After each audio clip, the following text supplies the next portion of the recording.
اور علی فیض صاحب ظاہر ہے جو ہمارا ٹیک سیکٹر ہے, آئی ٹی سیکٹر, وہ تو ایک ایمرجنگ سیکٹر ہے اور اس میں نمبر اپورڈ ٹرینڈ کے ساتھ بہتر شو بھی ہو رہے ہیں, ایک پازیٹیو ٹرینڈ وہاں پر موجود ہے.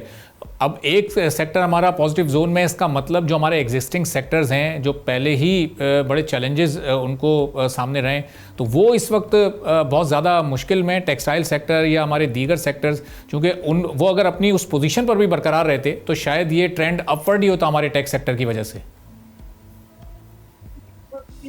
ایک تو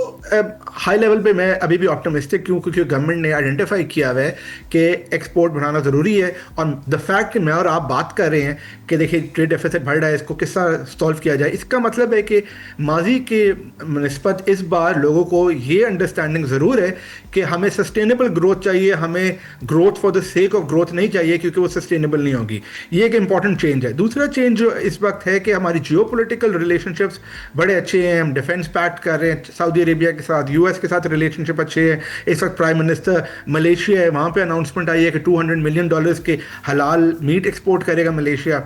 تو اٹس کریٹیکل کہ ہم اس مومنٹم جو فارن افیئرس کے سائڈ پہ ہمارے مومنٹم ہے اس کو ہم یوز کر کے ایکسیس ٹو مارکیٹ لے تاکہ ایکسپورٹ بڑھے.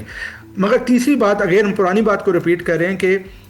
کیونکہ ایک پلان موجود ہے ایکسپورٹس کو بڑھانے کے لیے لانگ ٹرم, جس کا نام اڑان پاکستان ہے, اس کے شارٹ ٹرم ٹارگٹ بڑے ضروری ہے اور یہ آئیڈینٹیفائی کرنا ضروری ہے کہ کہاں پر کس ٹارگٹ پہ ہم نے سلپیج ہوئی ہے اور کس وجہ سے سلپیج ہوئی ہے. without the government sharing that data it's very difficult for me and you to assess کہ ہماری غلطی کس طرح ہوئی ہے. لاسٹلی آپ کا پوائنٹ ٹیکنالوجی کا بہت اچھا, بالکل صحیح ہے کہ that is and remains a bright spot in our overall economy,